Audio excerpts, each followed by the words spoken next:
Hello public, जय हिंद। आज हम लोग ऑल्टरनेटिंग करंट का तीसरा लेक्चर हम लोग करेंगे, ठीक है ना। 2 लेक्चर करवा दिए हैं आप लोग को ना, जकरा में पहिलका में पढ़ाए हैं आप लोग को ऑल्टरनेटिंग करंट क्या होता है, कहाँ से निकलता है, ऑल्टरनेटिंग करंट का ग्राफ कैसा बनेगा, ऑल्टरनेटिंग करंट का एवरेज वैल्यू कैसे निकालते हैं हम लोग। एवरेज तभी तो निकालते हैं जब चेंज होता है, ऐसे ऐसे चेंज हो रहा था तो हम बोले कि नहीं भैया, आधा साइकिल में एवरेज निकालिए, इतना मनी करंट है, बहुत सारा करंट है, बढ़ रहा है घट रहा है, तो कोई एक वो करंट निकालने के लिए एवरेज निकालना होगा ना। तो एवरेज निकालते थे, फिर इसका एवरेज निकालते थे, फिर कंप्लीट साइकिल का एवरेज निकालते थे, है ना। तो कहने का मतलब ये है कि हमने आप लोगों को एवरेज वैल्यू बताया था फर्स्ट पॉजिटिव हाफ साइकिल में। करंट का तो फॉर्मूला ये था, आई नॉट साइन ओमेगा टी, था ना जी। और वोल्टेज हुआ था alternating voltage E not sine omega T. ये था पीक करंट, ये था peak voltage, omega angular frequency 2π/t के बराबर। तो देखिए हम क्या क्या पढ़ाए हैं आप लोग को, आपको याद होगा। Average value first positive half cycle में 2I0/π, नेक्स्ट निगेटिव में -2I0/π, कंप्लीट साइकिल में एवरेज वैल्यू था 0, है ना, ये कंप्लीट साइकिल में 0। फिर मीन का स्क्वायर वैल्यू बताए थे आप लोग को, ठीक है। Mean square value of AC मतलब स्क्वायर का एवरेज, और वो कितना होता था I0²/2। फिर root mean square value I0/√2, ठीक है। तो ये मैंने बताया था, डेफिनेशन के साथ सारा चीज़ बताया था, ठीक है।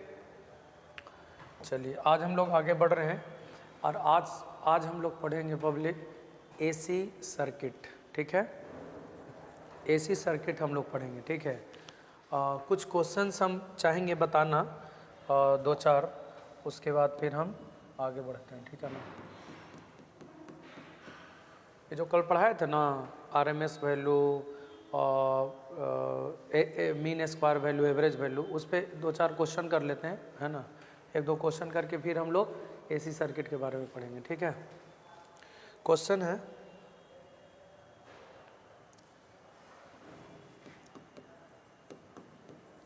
The peak current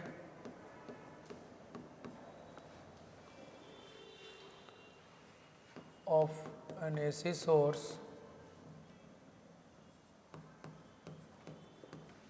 is 25 ampere. Find its RMS current. Simple question है ना, बेसिक है ना, फॉर्मूला बेस्ड क्वेश्चन है। क्वेश्चन है कि कोई एक ऐसी सोर्स है, उसका पीक करंट दिया हुआ, पीक का मतलब होता है मैक्सिमम, और मैक्सिमम करंट दे दिया 25 एम्पियर, ठीक है ना। मैक्सिमम करंट कितना है, 25 एम्पियर। तो क्वेश्चन कह रहा है ना कि आरएमएस करंट क्या होगा, IRMS मतलब रूट मीन स्क्वायर करंट क्या होगा। तो रूट मीन स्क्वायर करंट निकालना है, तो इसके लिए फॉर्मूला आप जानते होंगे आप, I0/√2। IRMS का फॉर्मूला हम बताए थे ना कल लास्ट क्लास में, है ना। IRMS का फॉर्मूला I0/√2, I0/√2, और I0 दिले है ये 25/√2 ना, हो गया। The peak current of an AC source is 25 ampere, find its RMS current. तो पीक करंट 25 दिया हुआ, RMS करंट कितना होगा 25/√2। आप रेशनलाइज कर सकते हैं, नहीं तो इतना एम्पियर आप डिवाइड कर सकते हैं, कोई दिक्कत नहीं है। तो अगर आपको पीक करंट दिया हुआ है तो RMS निकल गया, या RMS करंट अगर दिया हुआ है, RMS करंट दिया हुआ ये वाला, और I0 निकालना, तो आप मल्टीप्लाई कर सकते हैं, कोई दिक्कत। ऐसा भी क्वेश्चन रख सकता है, if RMS current of an AC source is 25 ampere, find its peak current, तो आप निकाल सकते हैं। सेम वोल्टेज में भी यही रहेगा पब्लिक। इफ क्वेश्चन है peak voltage of an AC source, peak मतलब maximum voltage of an AC source, है ना, is 440 volt, find its RMS voltage. अब एक बात यहाँ पे है कि वोल्टेज दिया हुआ है, तो भैया जो करंट में फॉर्मूला होता है आपको पता ही होगा, करंट का फॉर्मूला होता है ना I0 sin ओमेगा टी, और वोल्टेज का भी फॉर्मूला ही होगा E0 sin ओमेगा टी, होगा कि नहीं होगा। करंट का फार्मूला होगा E not sine omega T और वोल्टेज का फार्मूला भी E not sine omega T same है, तो इसमें भी वही आएगा।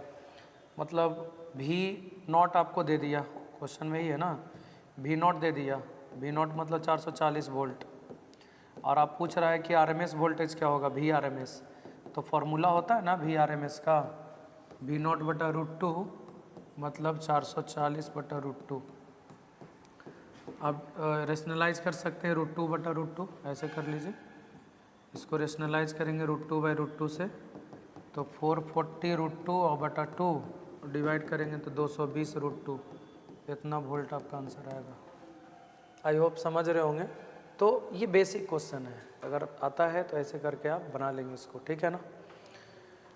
चलिए नेक्स्ट हम लोग आगे बढ़ रहे हैं public, AC circuit.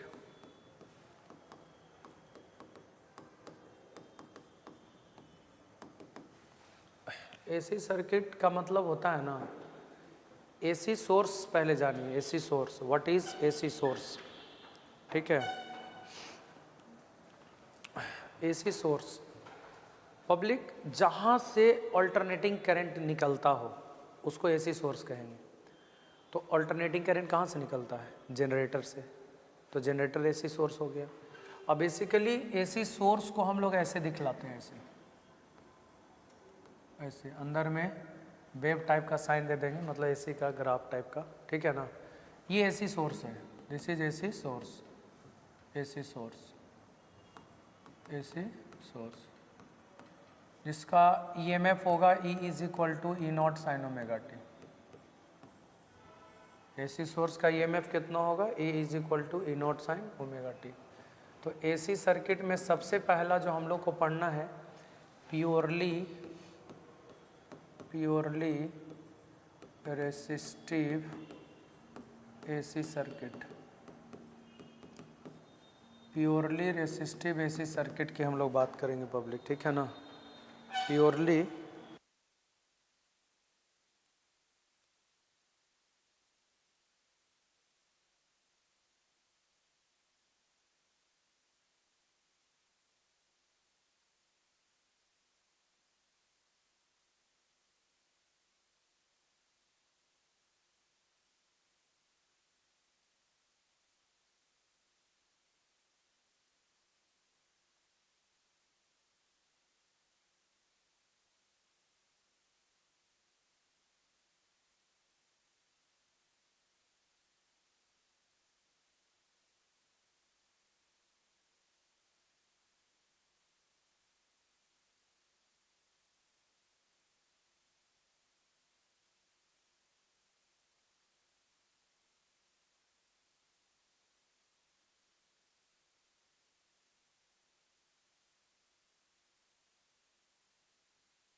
Sorry public. तो हम लोग थे प्योरली रेसिस्टिव एसी सर्किट के तरफ, ठीक है। तो प्योरली रेसिस्टिव एसी सर्किट मतलब जिस एसी सर्किट में सिर्फ और सिर्फ रेसिस्टर लगा हो, ठीक है। यानी the AC circuit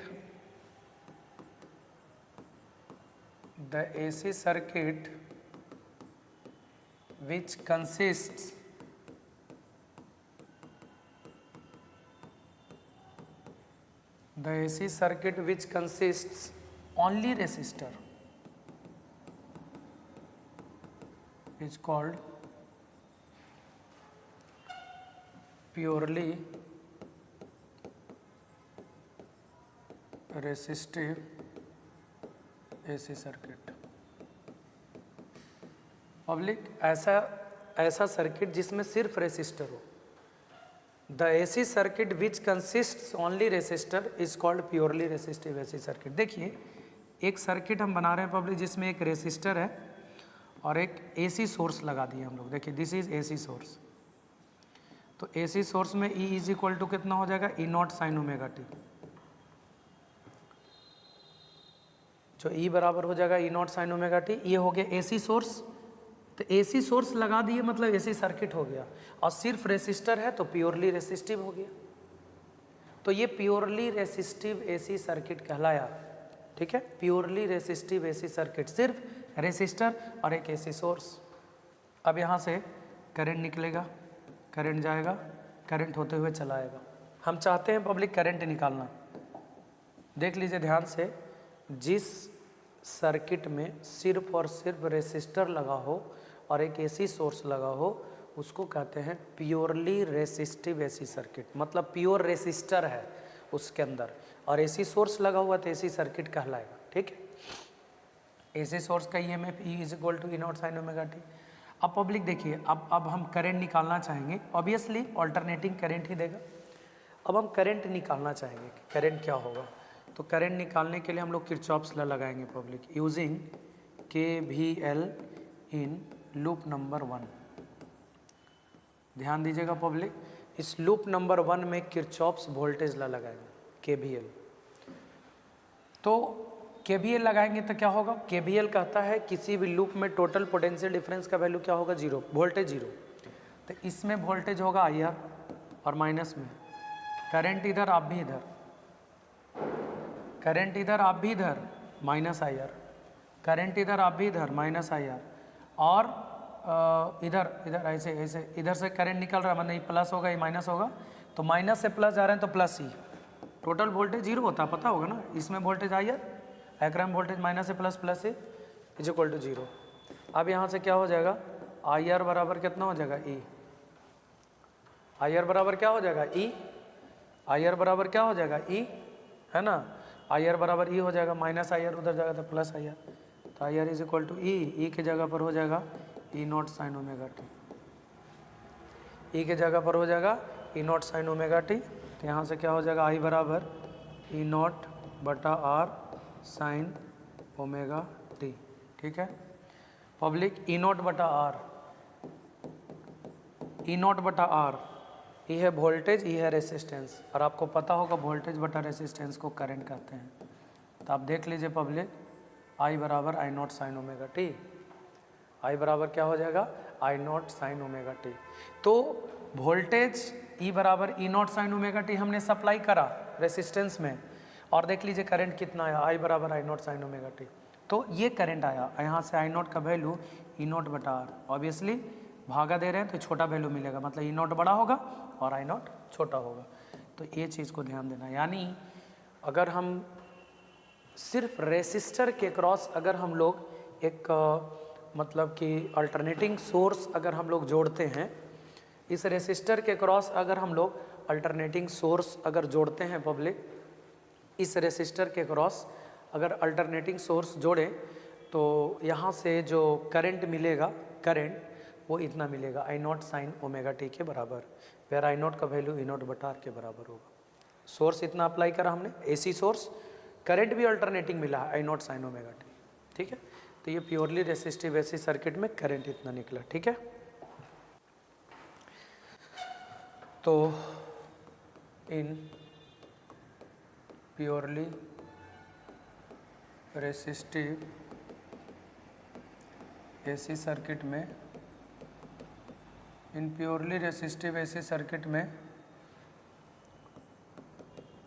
current voltage कितना सोर्स अप्लाई किए थे, E is equal to E not sine omega T, तो करंट कितना हो जाएगा I not sine omega T. ठीक है, वोल्टेज E बराबर ई नॉट साइन ओमेगा टी और आई बराबर I not sine omega T. ये वोल्टेज हो गया और ये करंट हो गया, ये वोल्टेज हो गया और ये क्या हो गया, करंट हो गया। ये वोल्टेज है और ये करंट है, आई बराबर I not sine omega T. Purely resistive AC circuit में ये वोल्टेज हो गया और ये करंट हो गया। देखिए पब्लिक, ये छोटा, अच्छा आई नॉट यहाँ लिख दें, आई नॉट का वैल्यू ई नॉट बटा आर के बराबर होगा। ई नॉट बड़ा आई नॉट छोटा, ठीक है, क्योंकि भागा देंगे तो छोटा हो जाएगा।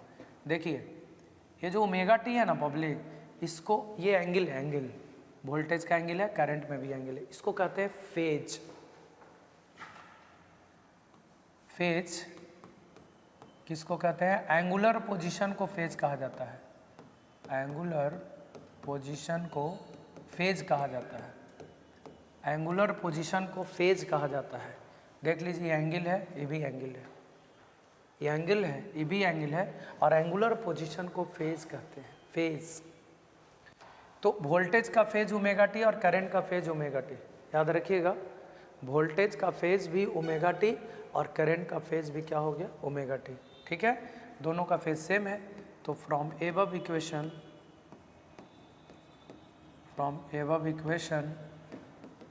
it is clear that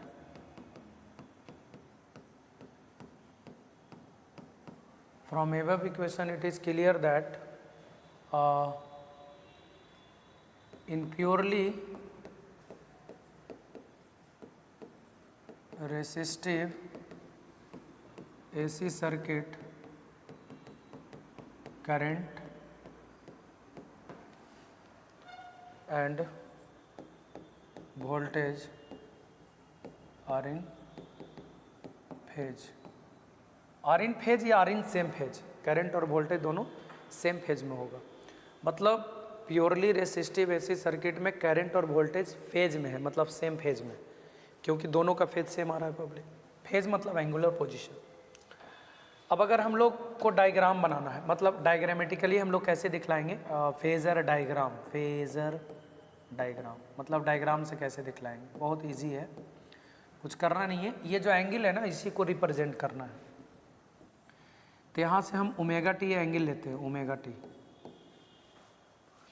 अब ओमेगा टी पर क्या है, वोल्टेज भी है और ओमेगा टी पर करंट भी है, मतलब इधर ही करंट ही होगा, करंट भी होगा, और इसी डायरेक्शन में क्या होगा पब्लिक, वोल्टेज भी होगा। और आपको समझ में आ रहा होगा कि करंट भी इधर होगा इसी लाइन में और वोल्टेज भी इसी लाइन में होगा। कितना एंगल पर है, ओमेगा टी एंगल पर है। यहाँ से ओमेगा टी के एंगल पर करंट भी है और ओमेगा टी के एंगल पर वोल्टेज भी है।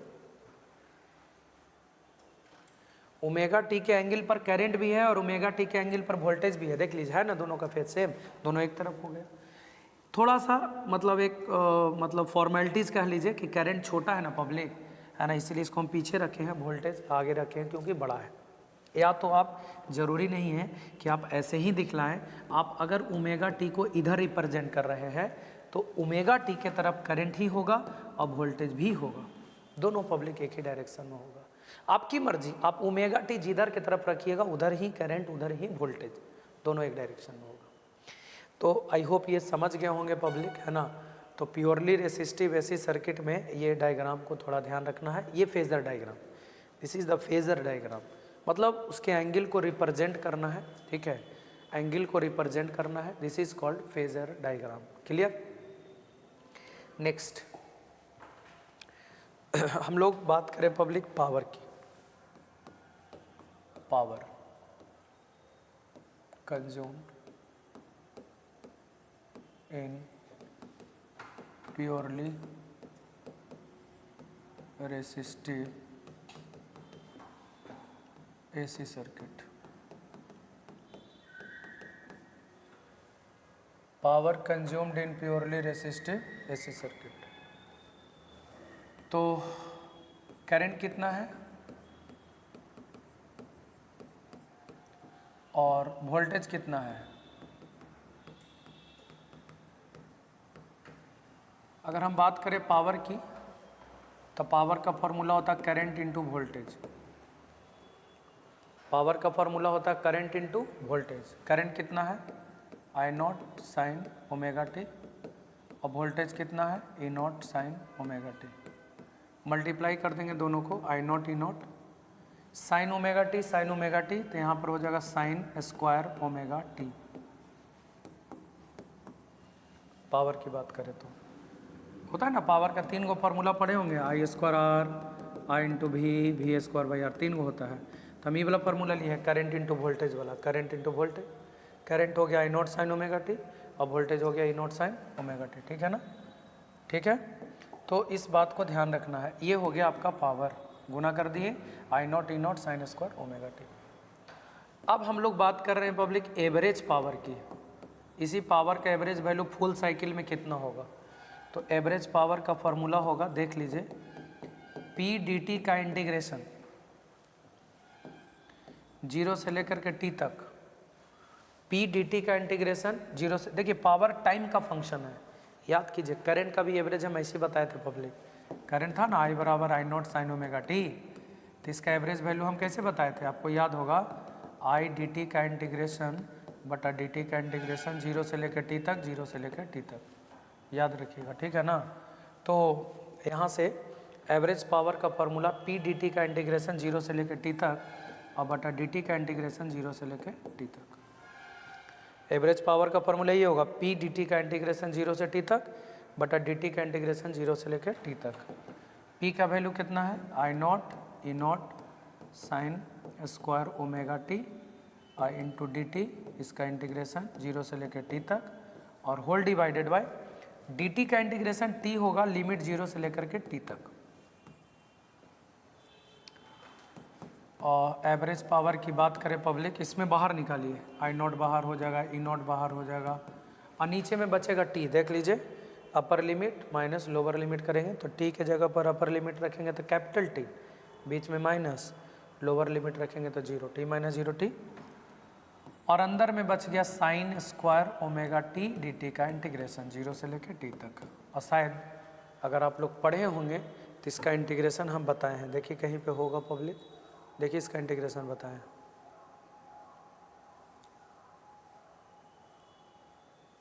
देख लीजिए पब्लिक, आप लोग को ये चीज़ बताए हैं, इसका integration sign square omega T D T का इंटीग्रेशन 0 से टी तक टी बटा 2 होता है।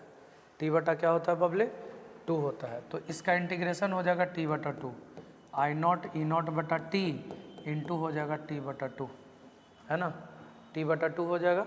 तो टी से टी कैंसिल, तो क्या बचा, आई नॉट ई नॉट बटा 2, आई नॉट ई नॉट बटा 2 के बराबर हो गया, ठीक है। अब आई नॉट ई नॉट बटा 2 हुआ तो आई नॉट ई नॉट बटा 2, तो आई नॉट बटा √2 और ई नॉट बटा √2, इसको लिख सकते हैं ना, क्योंकि 2 को लिख सकते हैं। अब ये हो गया I R M S into E गया ई आर एम एस। तो एवरेज पावर जो होगा public purely resistive AC circuit में, वो होगा I R M S into E R M S के बराबर होगा। तो देख सकते हैं average power purely resistive AC circuit में, है ना, I R M S into E R M S के बराबर होगा। तो average power I R M S into E R M S, और पावर सिर्फ निकालना है तो करंट में वोल्टेज से गुना कर देंगे, ठीक है, इसको ध्यान रखना है। अब लास्ट में इसका सब चीज़ निकाल दिए हम, देखिए क्या क्या निकाले पब्लिक, अभी एकदम ध्यान रखिएगा। प्योरली रेसिस्टिव एसी सर्किट में करंट निकालें, फेजर डायग्राम बनाएं हम लोग, उसके बाद में पावर निकालें, उसके बाद में एवरेज पावर निकालें, ठीक है। अब आइए हम लोग ग्राफ के तरफ बढ़ रहे हैं, ठीक है, ग्राफ के तरफ बढ़ रहे हैं, ग्राफ।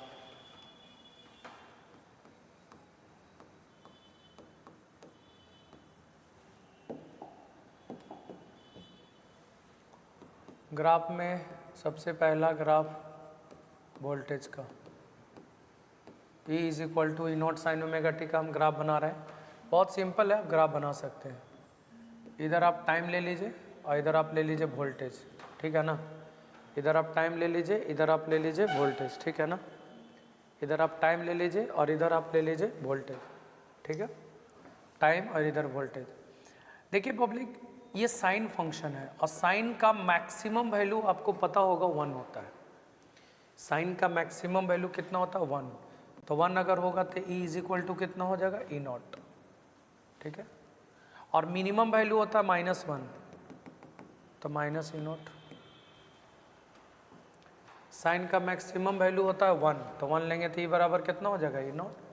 और साइन का मिनिमम वैल्यू होता है -1, तो -E0।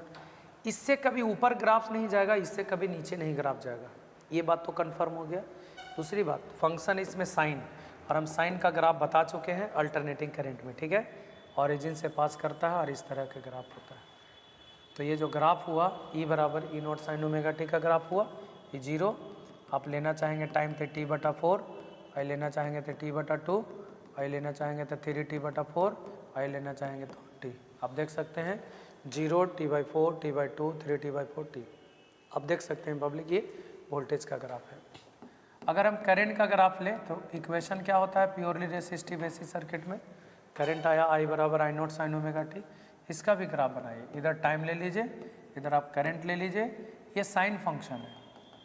और पब्लिक साइन का जो मैक्सिमम वैल्यू है वो 1 होगा, तो 1 लेंगे तो I बराबर क्या हो जाएगा I0, ये मैक्सिमम होगा I0, और मिनिमम वैल्यू -1, तो -I0। इससे कम नहीं और इससे ज़्यादा नहीं, और चूँकि फंक्शन है साइन, तो साइन फंक्शन है पब्लिक, तो साइन फंक्शन का ग्राफ तो ऐसा ही होता है, 0 हो गया, T/4 हो गया, T/2 हो गया, 3T/4 हो गया, और ये T हो गया, ठीक है। तो ये दोनों ग्राफ हो गया, लेकिन हम चाह रहे हैं ये दोनों ग्राफ को एक ही ग्राफ के ऊपर बना दें, दोनों को बस थोड़ा सा अंतर करना, दोनों एक ही तरह का ग्राफ है, सब चीज़ वही है, यहाँ से भी यहाँ से भी सब साइन फंक्शन है, दोनों में अंतर है ना पब्लिक, कि आपको पता होगा I0 बराबर E0/R है। तो वोल्टेज बड़ा है, करंट छोटा है, तो वोल्टेज को ऊपर रखिए, करंट को नीचे कर दीजिए, बस बाकी दोनों सेम हो। हम दोनों को एक ग्राफ पर बनाते हैं, देखिए अब प्रयास करते हैं बनाने का, देख लीजिए। इधर टाइम ले लीजिए, इधर आप ले लीजिए करंट भी और वोल्टेज भी। तो करंट तो नीचे रहेगा, वोल्टेज ऊपर रहेगा, तो करंट को नीचे रखना है, ठीक है। और वोल्टेज ऊपर, वोल्टेज ऊपर, देख लीजिए आप, ये हो गया 0,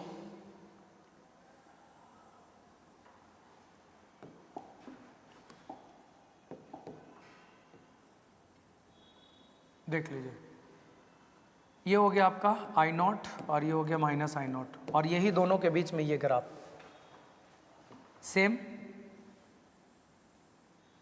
चेंज कर दें,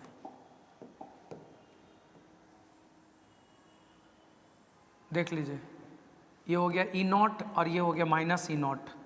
तो वोल्टेज का ऊपर में है थोड़ा सा ग्राफ बड़ा है इसलिए, और करंट छोटा, तो दोनों एक ही है, देख लीजिए दोनों एक ही साइन ही फंक्शन का ग्राफ है। ये हो गया E is equal to E0 sine omega t public, है ना, और ये हो गया I is equal to I0 sine omega t. आप देख सकते हैं ये वाला जो हो गया वो T/4 हो गया, ये T/2 हो गया, ये 3T/4 हो गया, और ये हो गया आपका T। तो ये दोनों को हम एक लाइन पर ला दिए पब्लिक। तो आप देख सकते हैं कि प्योरली रेसिस्टिव एसी सर्किट में, और दोनों एक ही स्थान से स्टार्ट हो रहा है क्योंकि फेज दोनों का सेम है पब्लिक, है ना, भले उसके मैग्नीट्यूड में थोड़ा बहुत का अंतर हो, लेकिन फेज दोनों का एक ही जगह से स्टार्ट हो रहा है, एक ही जगह पर जा रहा है सब, ठीक है। तो दोनों साइन फंक्शन है, इसीलिए ग्राफ भी आप लोगों ने देख लिया पब्लिक। तो वोल्टेज का ग्राफ, करंट का ग्राफ, दोनों को एक पर ला दिए पब्लिक, ठीक है। तो हम लोग प्योरली रेसिस्टिव एसी सर्किट के बारे में पूरा जान गए, power, average power, current, voltage, सब टोटल चीज़ हम लोग ग्राफ सब जान गए। अब इस पर सवाल करना है तो अगले क्लास में हम लोग इस पर सवाल करेंगे पब्लिक। तब तक इतना आप लोग को कंप्लीट करना है। 3 लेक्चर हो गया पब्लिक इसमें, 3 लेक्चर और होगा इसमें, ऑलमोस्ट ख़त्म हो जाएगा। प्योरली कैपेसिटिव, प्योरली इंडक्टिव और सीरीज LCR एसी सर्किट के बाद छोटा छोटा पॉइंट है, ट्रांसफार्मर है, उसके बाद ये चैप्टर ख़त्म हो जाएगा। तो DPP पब्लिक आप लोग को डाल दे रहे हैं आज हम लोग कर देंगे उसको अपलोड, DPP 1 और 2। तो आप लोग उस पर सवाल बनाएं, ज़रूर बनाएं, जैसे जैसे आप पढ़ाई कर रहे हैं वैसे वैसे सवाल ज़रूर बनाएं पब्लिक। काफ़ी समझ में आएगा, अच्छा से समझ में आएगा, क्लियर सवाल भी आपसे बनेगा। Okay, thank you, thanks for watching.